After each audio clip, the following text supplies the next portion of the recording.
El efecto mariposa es la idea de que un pequeño cambio, por minúsculo que sea, puede alterar por completo el futuro. Nace de la teoría del caos, que propone que incluso los sistemas más complejos pueden ser sensibles a mínimos detalles, y un error, una distracción o una decisión aparentemente insignificante, pueden desencadenar consecuencias inimaginables. Hoy vamos a descender por este tema tan interesante, explorando una buena cantidad de momentos donde lo pequeño terminó moldeando la historia. Sin más que decir, comencemos. Comenzamos con el nivel 1.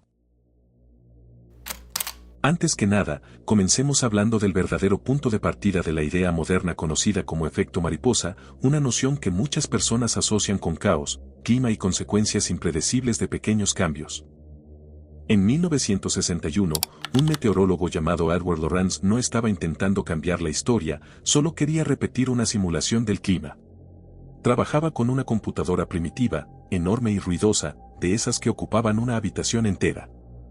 Había ejecutado un modelo atmosférico y decidió volver a correrlo para revisar unos datos, pero en lugar de introducir el número completo que la máquina había generado, es decir 0.506127, escribió una versión redondeada, 0.506. 3 decimales menos, nada grave, nada dramático y nada que, en teoría, pudiera alterar un sistema entero. Se levantó, fue por un café, dejó que la máquina hiciera su trabajo y cuando volvió, lo que vio no tenía sentido. El nuevo resultado no coincidía con el anterior, y no era una pequeña variación, era un patrón completamente distinto.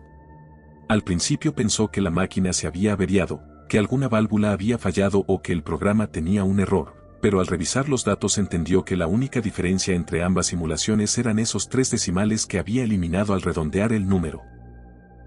Durante los primeros minutos, ambas proyecciones climáticas avanzaban casi iguales, como si siguieran el mismo camino, pero poco a poco comenzaron a separarse.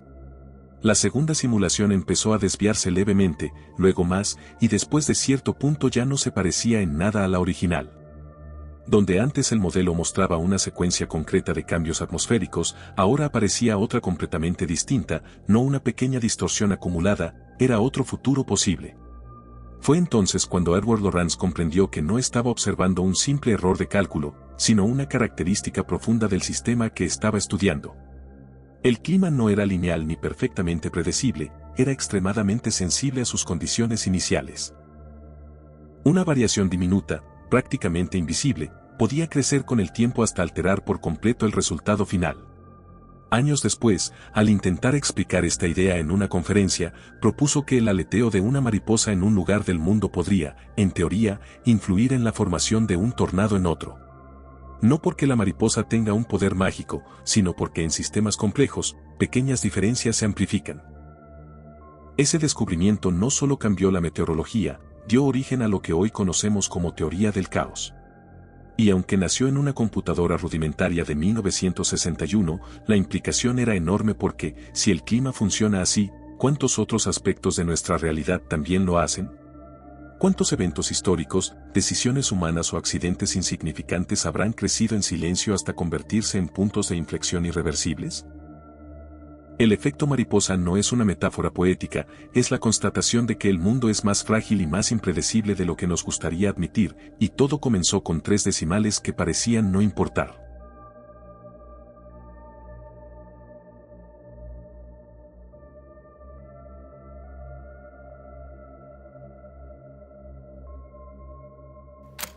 Mucho antes de que las ideas se volvieran virales, eran frágiles.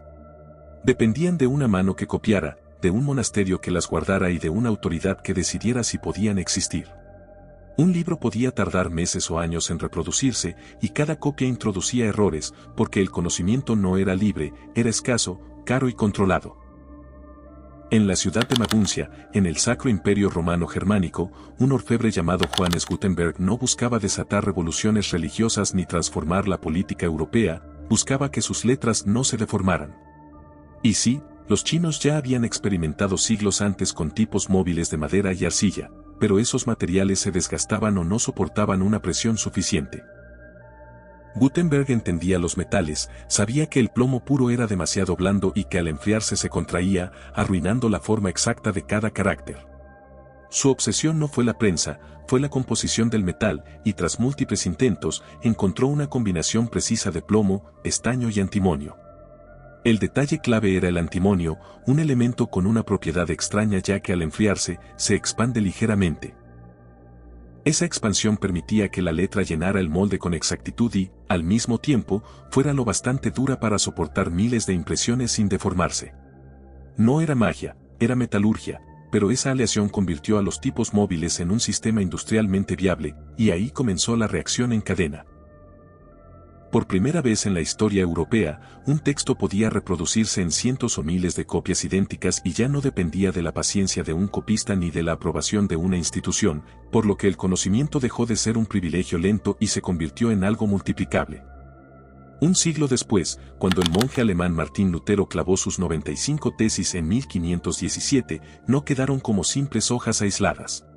Gracias a la tecnología de Gutenberg, sus ideas se imprimieron por cientos de miles en pocos años y se distribuyeron por toda Europa antes de que la Iglesia pudiera reaccionar.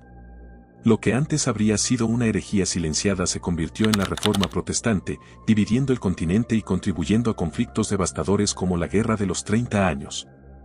Pero la cadena no terminó ahí, porque la imprenta también permitió que los tratados científicos circularan con una estabilidad inédita. Un libro de anatomía impreso en Italia podía leerse en Francia con los mismos diagramas, las mismas cifras y muchos menos errores de copia, así que el conocimiento dejó de depender de manuscritos inestables y empezó a acumularse con mucha más precisión. Sin textos idénticos y reproducibles, el método científico difícilmente habría podido consolidarse a gran escala, y sin esa acumulación precisa de conocimiento, la revolución científica habría sido mucho más débil, y sin ella la revolución industrial difícilmente habría alcanzado la escala y la velocidad con que transformó el mundo. La Europa medieval no cayó por una espada ni por un ejército, empezó a transformarse porque un orfebre encontró la proporción adecuada entre tres metales. El efecto mariposa aquí no fue una guerra ni una herejía, fue una aleación. Si esa mezcla no hubiera funcionado, la imprenta habría seguido siendo una curiosidad costosa, incapaz de competir de verdad con el manuscrito, y las ideas habrían seguido siendo más lentas, más caras y mucho más fáciles de controlar.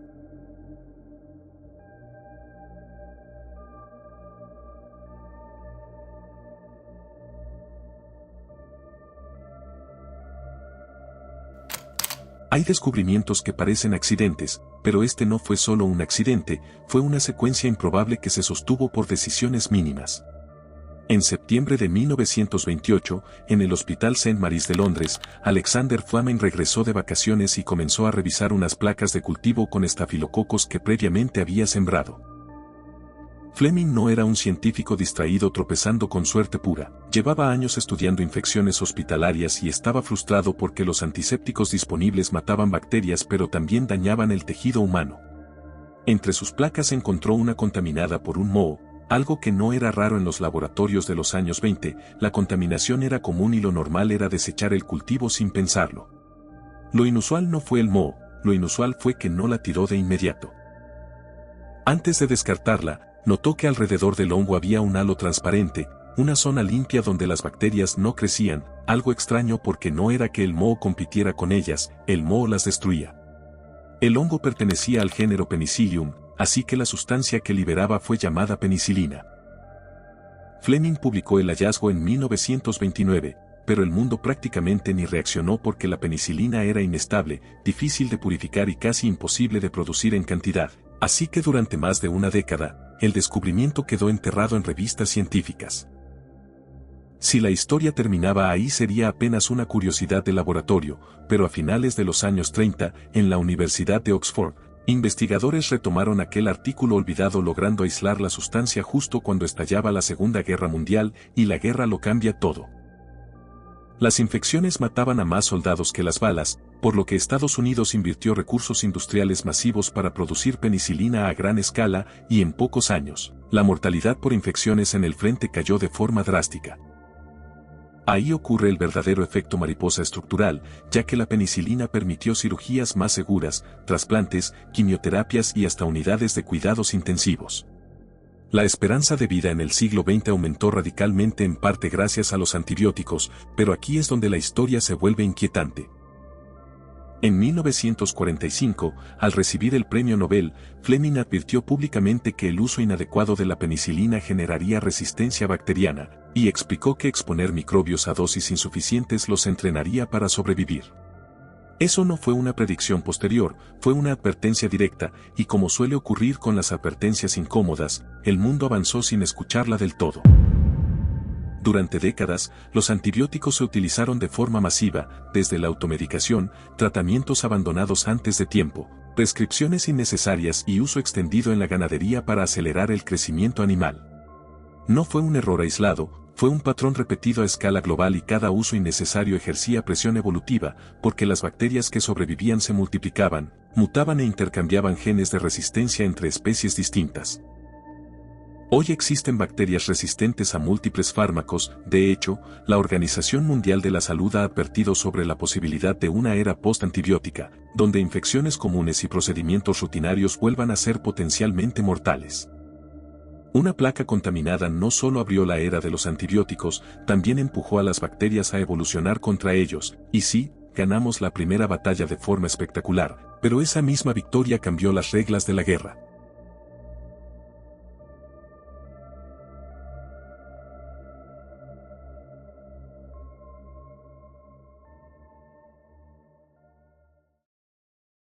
Bajamos al nivel 2.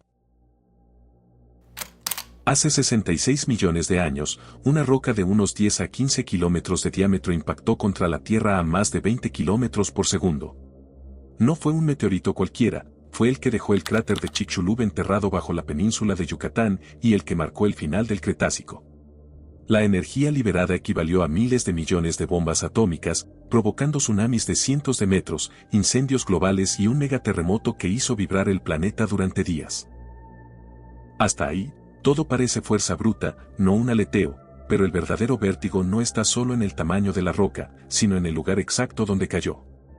La zona de impacto no era una corteza cualquiera, bajo Yucatán había enormes depósitos de rocas ricas en sulfatos, especialmente yeso cargado de azufre. Cuando el asteroide perforó la superficie, no solo excavó un cráter, sino que vaporizó esas rocas y lanzó a la estratosfera cantidades colosales de azufre. Ese azufre se convirtió en aerosoles que bloquearon la luz solar durante meses, quizá años, por lo que la fotosíntesis colapsó y las cadenas alimenticias se rompieron desde la base. No fue solo la explosión lo que mató a los dinosaurios, fue el invierno global que vino después, y aquí está el punto delicado, porque no sabemos la probabilidad exacta de que el asteroide impactara justo en una plataforma tan rica en sulfatos. No existe un cálculo cerrado que diga era 1 entre X, pero si sabemos algo inquietante, si la química del subsuelo hubiera sido diferente, el efecto climático también lo habría sido. Un impacto en pleno océano profundo habría generado tsunamis devastadores, sí, pero no habría vaporizado la misma cantidad de sulfatos. Un impacto sobre otro tipo de roca habría inyectado una mezcla distinta a la atmósfera, así que la magnitud del enfriamiento dependió, en gran medida, de esa composición específica. La Tierra es mayormente océano profundo, las regiones con altas concentraciones de sulfatos no cubren la mayoría del planeta, y sin embargo, el asteroide impactó precisamente en una de ellas. Obviamente no porque apuntara allí o porque hubiera intención, sino porque la dinámica orbital lo llevó a coincidir con ese punto en ese momento exacto de la rotación terrestre. No fue solo un impacto, fue el impacto en el lugar con la química adecuada para transformar una catástrofe regional en una crisis climática global. Ahí es donde aparece el aleteo, no en el tamaño de la roca, sino en la sensibilidad del sistema. La vida en la Tierra no dependía únicamente de si un asteroide grande chocaba o no, dependía de eso que había bajo la superficie en el punto de colisión. Los dinosaurios dominaron la Tierra durante más de 160 millones de años, y no cayeron solo porque una roca fuera grande, cayeron porque esa roca liberó a la atmósfera la mezcla exacta para bloquear el Sol el tiempo suficiente como para desmantelar el equilibrio biológico. Y en ese vacío ecológico, pequeños mamíferos nocturnos, que hasta entonces vivían a la sombra de los grandes reptiles, encontraron espacio para expandirse, diversificarse y, millones de años después, preguntarse por su propio origen. Para algunos, todo esto es una coincidencia perturbadora, solo una roca que cayó donde cayó, y ya está. pero para otros, es un ejemplo perfecto de cómo el efecto mariposa no siempre es un aleteo diminuto, sino un sistema gigantesco reaccionando de forma desproporcionada a una condición inicial casi invisible.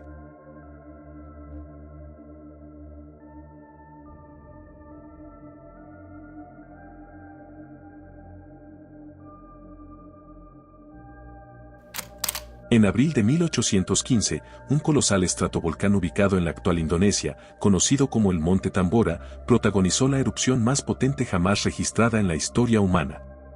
Pero el efecto mariposa aquí no es la lava ni la explosión inmediata, sino lo que esa montaña escupió hacia arriba. El Tambora inyectó millones de toneladas de dióxido de azufre en la estratosfera y al expandirse por el planeta, ese gas formó un velo masivo que bloqueó la luz del sol, provocando que el año 1816 pasara a la historia como el año sin verano. Fue una anomalía climática tan brutal que en pleno mes de julio nevaba en Norteamérica y las escarchas destruían los cultivos en Europa, demostrando cómo la geología puede convertirse en un titiritero invisible capaz de alterar el rumbo de la civilización entera. A 12.000 kilómetros del cráter, en Suiza, ese verano oscurecido y de tormentas torrenciales obligó a un grupo de la élite intelectual inglesa a atrincherarse en la Villa Diodati, una mansión cerca del lago Le Mans, pero no eran vacacionistas comunes. Allí estaban Lord Byron, la celebridad literaria más polémica de Europa, el poeta radical Percy Shelley y una brillante joven de 18 años llamada Mary Godwin. Al quedar atrapados durante días por una lluvia incesante y relámpagos que pintaban un escenario apocalíptico, la claustrofobia y las discusiones nocturnas sobre revivir cadáveres con electricidad comenzaron a afectar profundamente su psicología, llevando a Byron a proponer un reto de escribir la historia más espantosa posible para sobrevivir al encierro. Fue exactamente de esa paranoia inducida por el clima volcánico, donde Murray dio vida a Frankenstein, inaugurando el género de la ciencia ficción moderna, mientras que el médico personal de Byron, John Polidori, canalizó esa misma oscuridad para escribir El vampiro, transformando a la bestia de las leyendas campesinas en el monstruo aristocrático que décadas después inspiraría al mismísimo Drácula. Pero el volcán no solo inventó a nuestros monstruos literarios, también rediseñó el mundo físico. En Alemania, las cosechas de avena colapsaron por las heladas, y al no haber alimento, los caballos comenzaron a morir de hambre de forma masiva. Ante esta crisis de transporte, el inventor Karl Drais construyó un vehículo de 2 ruedas que no necesitaba ser alimentado, patentando lo que hoy conoces como la primera bicicleta. Mientras tanto, en la India, las alteraciones climáticas posteriores al Tambora afectaron el sistema de monzones y desestabilizaron el equilibrio ambiental de Bengala. El cólera ya era endémico allí, pero en 1817 apareció un brote inusualmente virulento que después se expandió como la primera gran pandemia global. Y en Norteamérica, los granjeros de la costa este, arruinados por las nevadas de verano, abandonaron sus tierras y migraron en masa hacia el oeste, acelerando por pura desesperación la expansión territorial de los Estados Unidos. Una erupción en Indonesia oscureció el cielo de 1816, empujó a unos escritores a inventar monstruos, empujó a otros a repensar el transporte y alteró crisis sanitarias y migratorias a escala continental.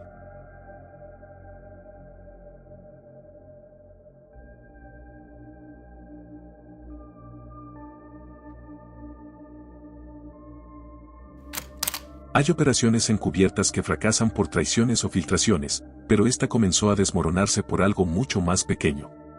En la madrugada del 17 de junio de 1972, en el complejo Watergate de Washington, un grupo vinculado al comité de reelección del presidente Richard Nixon ingresó a la sede del Comité Nacional Demócrata para instalar micrófonos y fotografiar documentos.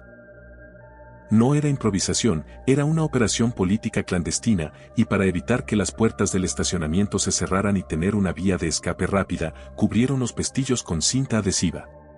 Algo práctico, pero durante la ronda habitual del guardia Frank Wells, se topó con una de esas tiras, así que la quitó pensando que era cosa del equipo de mantenimiento y siguió su ronda.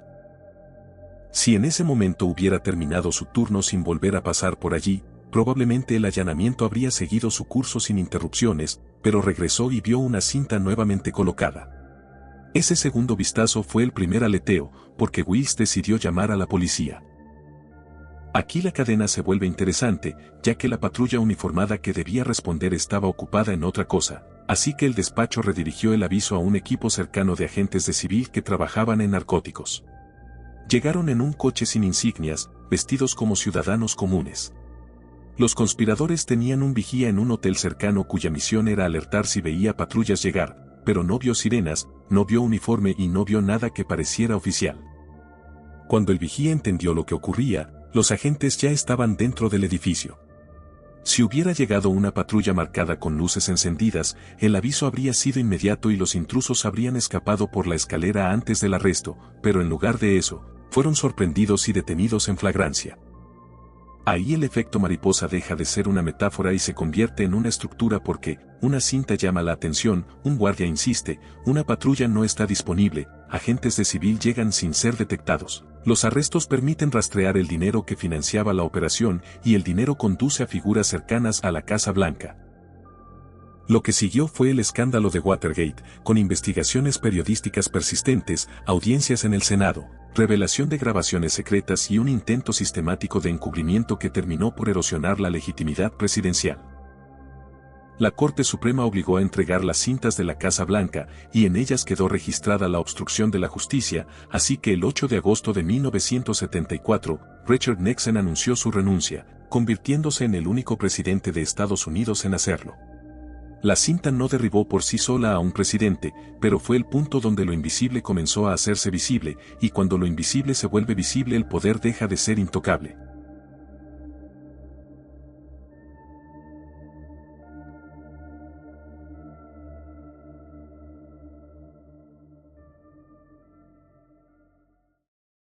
Seguimos con el nivel 3. Dicen que el camino al infierno está pavimentado de buenas intenciones, y en el terreno del efecto mariposa, esto es una ley absoluta. Por eso, lo que ocurrió en Brasil en 1957 nos demuestra que, a veces, el apocalipsis biológico no nace del egoísmo, sino del acto más inocente, servicial y comedido del mundo. Todo empezó como un experimento, cuando un científico brasileño llamado Warwick Amsterdam-Curd había importado abejas africanas con una idea simple: cruzarlas con abejas europeas para conseguir una colonia que produjera más miel y soportara mejor el clima tropical. Sabía que esas reinas eran más peligrosas, así que las mantenía en colmenas con rejillas de metal llamadas excluidores de reina, que dejaban salir a las obreras, pero bloqueaban a la reina que era demasiado grande para pasar. Y entonces ocurrió lo que para muchos fue el aleteo, cuando un ayudante bien intencionado vio las rejillas atascadas y decidió hacer el favor de retirarlas para limpiarlas y facilitarles la salida. En minutos, lo que debía quedarse encerrado se convirtió en una fuga, porque se escaparon 26 reinas africanas con pequeños enjambres y se perdieron en el verde brasileño. Al principio pensaron que morirían o se diluirían, pero el continente les ofreció algo peor, una oportunidad. Esas abejas empezaron a cruzarse con las europeas locales y nació una mezcla nueva, más adaptada y mucho más defensiva. No era la abeja perfecta que Warwick quería conseguir, era una abeja que reaccionaba más rápido, reclutaba muchas más compañeras para atacar y, cuando se sentía amenazada, no te perseguía unos metros como otras, esta podía seguirte cientos de metros. A partir de ahí, la reacción en cadena se volvió geografía, ya que la abeja africanizada avanzó como una ola hacia el norte a una velocidad absurda, desplazándose cientos de kilómetros por año y, con el paso de las décadas, dejó de ser un problema local para convertirse en un fenómeno continental. Donde llegaba, no solo cambiaba la apicultura, cambiaba la vida cotidiana y un ruido en un árbol ya no era un enjambre, era la posibilidad real de un ataque masivo. Y el tornado final es que, desde su introducción en Brasil, se les atribuyen alrededor de 1000 muertes humanas. No porque cada picadura sea distinta, sino porque la diferencia está en el volumen de ataques, con cientos o miles de picaduras en cuestión de segundos, con cuadros clínicos severos y fatales documentados. Ese es el vértigo real de este efecto mariposa, ya que no fue una conspiración ni una maldad, fue un gesto de ayuda. Alguien levantó una simple rejilla de metal de una caja de madera y destapó una caja de Pandora de la que nacieron décadas de persecuciones, enjambres y expansión continental.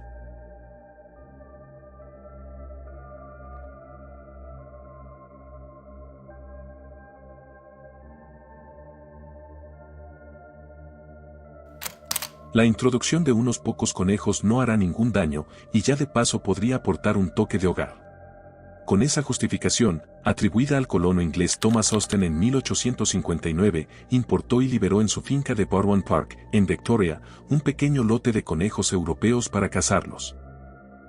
Según él, sería un gesto práctico para recuperar sus viejas costumbres de cacería en un continente nuevo, pero el problema es que Australia era el lugar perfecto para que esa pequeñez se volviera monstruosa, teniendo un territorio enorme, alimento disponible y muy pocas barreras capaces de frenarlos, lo que convirtió su reproducción en una máquina de expansión.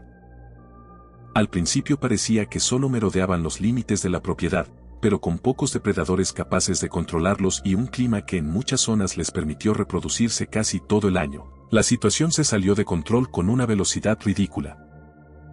Lo que empezó como un capricho de fin de semana mutó en una plaga imparable que se fue tragando el mapa, cruzando regiones enteras y devorando todo a su paso, hasta que para comienzos del siglo XX esa ola biológica ya había alcanzado el otro extremo del continente. El verdadero terror de este efecto mariposa lo entiendes cuando miras los números, porque para mediados del siglo XX se llegó a estimar que había cientos de millones de ellos saltando por Australia. De pronto el país ya no enfrentaba un simple problema agrícola, sino una marea viva que consumía brotes, cortezas y raíces, y al comerse la vegetación desde la base se empezó a desarmar el suelo. Sin raíces que sostuvieran el terreno, la erosión del viento y la lluvia hizo el resto, y muchas zonas pasaron de ser productivas a volverse cada vez más frágiles. Y este es un cementerio muy silencioso porque no solo desaparecen plantas, desaparecen refugios, comida y equilibrio, razón por la que hoy los conejos se consideran una amenaza para cientos de especies nativas de flora y fauna en Australia. El gobierno australiano entró en pánico e intentó frenarlos con pura ingeniería, construyendo barreras de miles de kilómetros que atravesaban el país como cicatrices en el mapa, pero la invasión ya era demasiado grande para una solución única.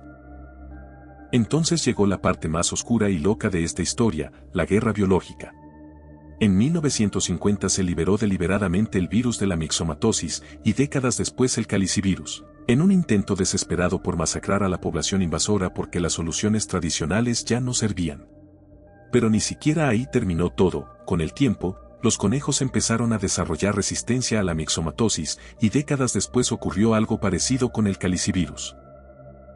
El golpe inicial fue brutal, pero la plaga volvió a levantarse y Australia descubrió entonces que ya no estaba luchando contra una invasión pasajera, sino contra una población capaz de adaptarse, resistir y regresar una y otra vez.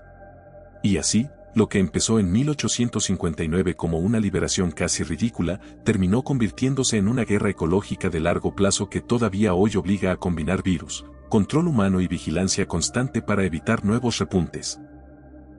Y de eso trata este efecto mariposa que para muchos es absurdo, fue un gesto nostálgico aparentemente insignificante, que no solo desató una plaga, sino una guerra biológica que ni un siglo después ha podido cerrarse del todo.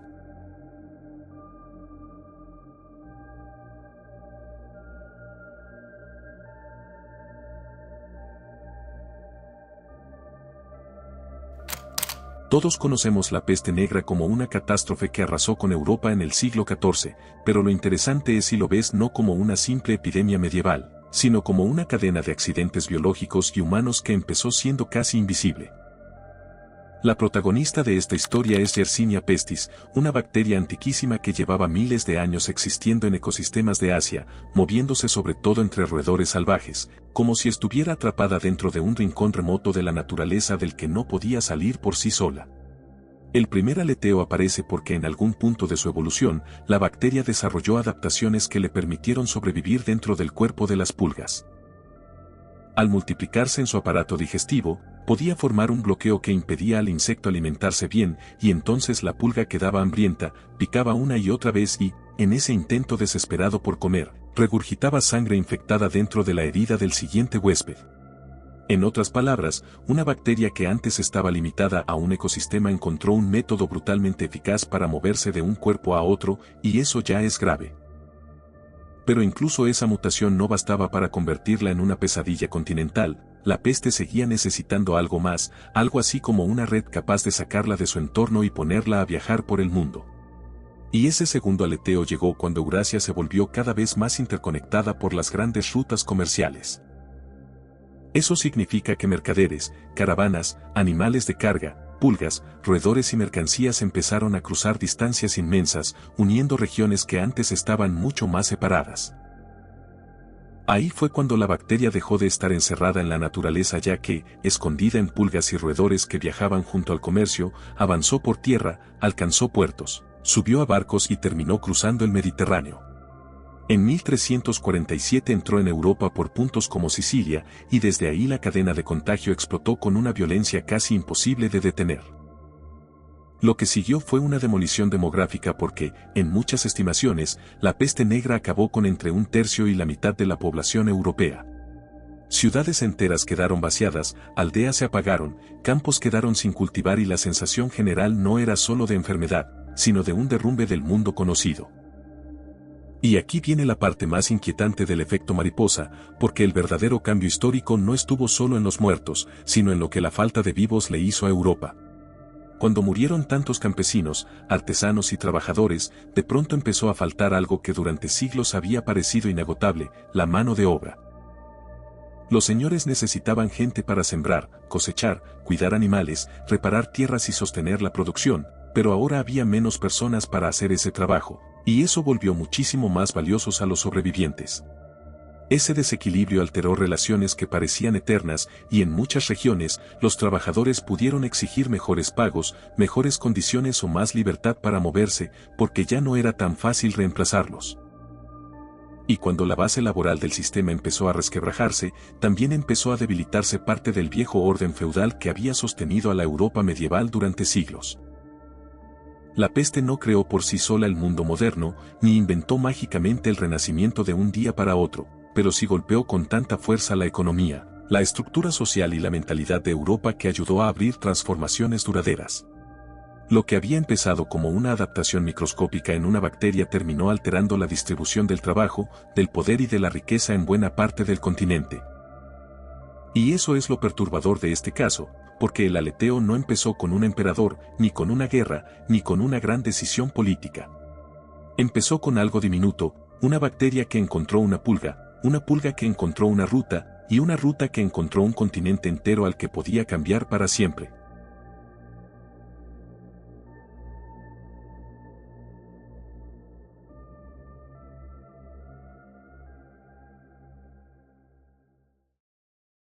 Y bajamos al nivel 4.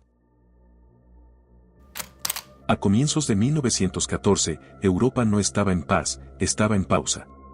Era un continente sostenido por alianzas frágiles, planes militares rígidos y gobiernos que hablaban de equilibrio mientras acumulaban armas.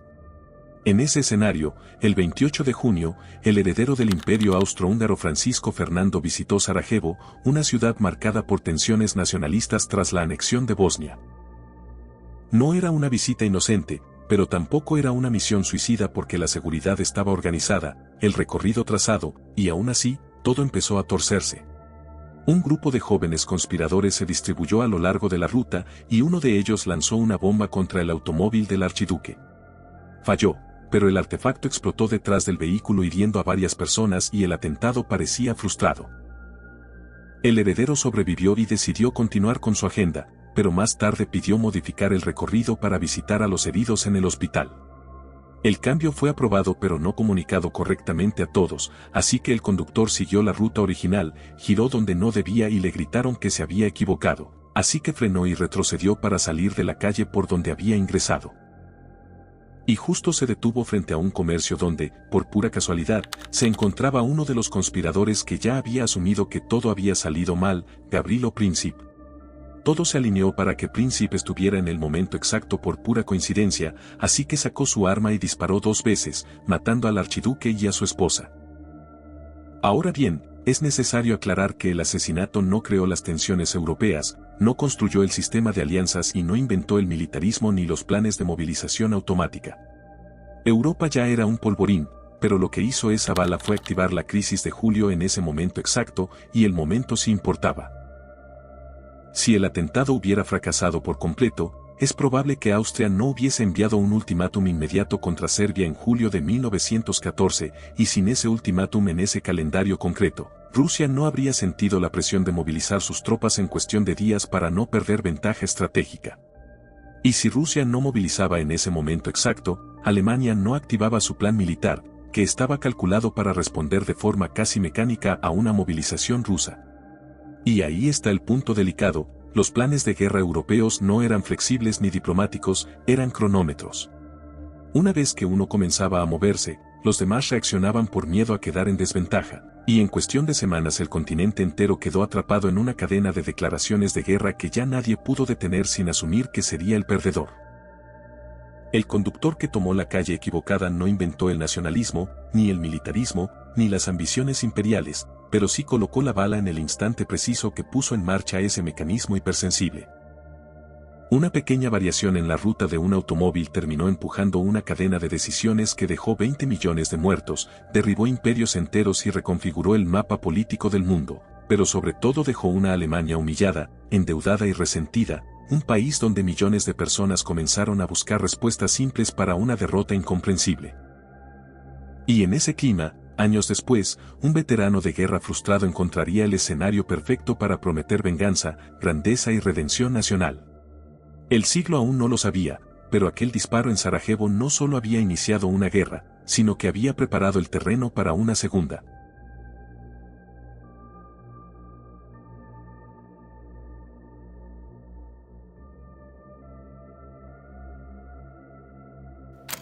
Como te conté antes, aquel giro equivocado en Sarajevo no solo mató a un archiduque, encendió la guerra que destruiría el equilibrio europeo y arrastraría a Alemania a una derrota humillante. De esa derrota nació un país herido, empobrecido y resentido, un terreno fértil para discursos extremos. Entre los millones de jóvenes que fueron enviados al frente en 1914, estaba un voluntario austríaco que había decidido alistarse en el ejército alemán, y su nombre era Adolf Hitler. No era un líder aún y no era una figura política, era un soldado raso que encontró en la guerra algo que hasta entonces no había tenido, y eso es propósito, identidad y pertenencia. Antes de eso, su vida había sido errática porque había intentado ingresar 2 veces a la Academia de Bellas Artes de Viena y fue rechazado. El rechazo afectó su autoestima y lo empujó a una etapa de pobreza en Viena, vendiendo postales pintadas a mano y absorbiendo ideas nacionalistas y antisemitas que ya circulaban en el ambiente político de la ciudad. Muchos se quedan ahí, en que rechazaron al pintor y luego incendió el mundo, pero esa explicación es demasiado cómoda porque el rechazo no creó el nazismo, no creó la guerra y no creó el resentimiento colectivo. Lo que sí hizo la guerra, esa que comenzó tras Sarajevo, fue algo mucho más decisivo. En 1918, Alemania fue derrotada, el imperio cayó y el nuevo gobierno firmó el Tratado de Versalles, aceptando pérdidas territoriales, limitaciones militares y enormes reparaciones económicas. La recién nacida República de Weimar nació marcada por la humillación y la inestabilidad, con inflación descontrolada, intentos de golpes de Estado, violencia callejera, miedo al comunismo y desconfianza en la democracia. Ahí está el verdadero punto de inflexión ya que, cuando la guerra terminó, muchos soldados regresaron rotos. Hitler no volvió a una carrera artística frustrada, volvió a un país que buscaba culpables, y el ejército alemán, temiendo revoluciones internas, comenzó a utilizar a algunos soldados como informantes políticos para vigilar movimientos radicales. Hitler fue uno de ellos, y ese detalle administrativo de no enviarlo simplemente a la vida civil, sino mantenerlo dentro de la estructura militar como observador político, fue un pequeño desvío que cambió su trayectoria. Asistió a reuniones de grupos nacionalistas y en una de ellas entró en contacto con el Partido Obrero Alemán, que más tarde se convertiría en el Partido Nazi. Ahí descubrieron a un orador extraordinario, y sí, la Alemania de posguerra estaba llena de radicales, pero no todos tenían la capacidad de convertir la frustración en espectáculo político, y Hitler sí tenía eso. Y por supuesto que surge la pregunta interesante de, ¿qué habría pasado si lo aceptaban en Viena? Bueno, según algunos historiadores, es posible que su vida hubiese tomado otro rumbo. Tal vez habría sido un artista, tal vez la guerra igual lo habría arrastrado o tal vez habría muerto en el frente como millones de otros. Lo que sí sabemos es que la Alemania que lo llevó al poder no existía en 1908, fue creada por la guerra iniciada en 1914, fue moldeada por la derrota, por el resentimiento, por la crisis económica y por el miedo colectivo. El aleteo aquí no es una carta de admisión rechazada, es un giro en Sarajevo que activa una guerra mundial, esa guerra produce una derrota, la derrota produce humillación, la humillación produce radicalización, la radicalización crea una oportunidad y en esa oportunidad aparece un hombre con la habilidad exacta para explotarla. Con Hitler no existe un único detalle mínimo que explique el desastre, existe una convergencia de vulnerabilidades históricas que él supo aprovechar mejor que nadie.